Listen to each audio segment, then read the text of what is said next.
Everyone thinks the kaiju are the villains in Kaiju number 8. I mean, they're giant monsters tearing through cities. It's pretty obvious, right? But the more you watch, the more you start to feel like maybe the real enemy isn't the monsters at all. Maybe it's the system. Maybe it's the people running the show. The Defense Force is supposed to be humanity's shield, but the way they operate, it's cold, it's brutal, and honestly, it feels broken. Think about Kafka. This dude is 32, tired of life, stuck cleaning up the blood and guts after every kaiju attack. He's not some chosen one. He's just a guy who wanted to protect people, but got laughed at for being too old, too slow, too average. Then, by some twist of fate, he becomes the very thing they're all afraid of, a kaiju. But instead of going rogue or giving in to the power, Kafka does something insane. He still chooses to protect people, even when the entire system turns on him. And that's what hits the hardest. Kafka's not a villain. He's the most human character in the whole story.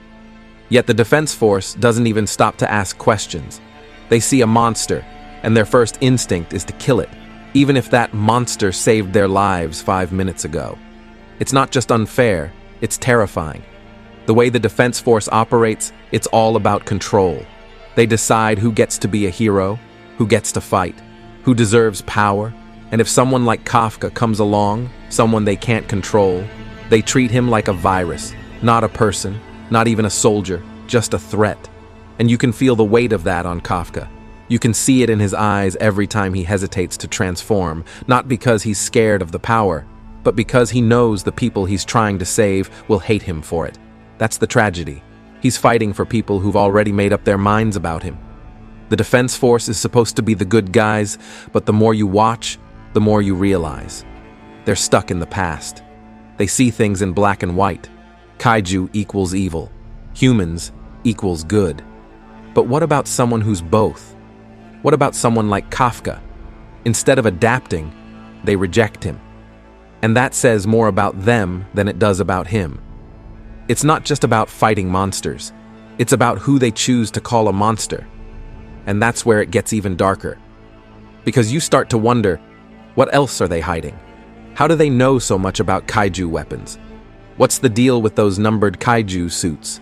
Is it really just defense? Or is there something deeper going on behind the scenes? Maybe the kaiju aren't the only ones evolving. Maybe the humans are becoming monsters too, just in a different way. The scary part? The Defense Force might not even know they're the bad guys.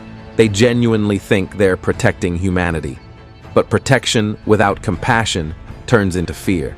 And fear turns into cruelty. And that's exactly what Kafka's up against. He's not just fighting monsters. He's fighting a world that refuses to see who he really is. And maybe that's the most dangerous fight of all.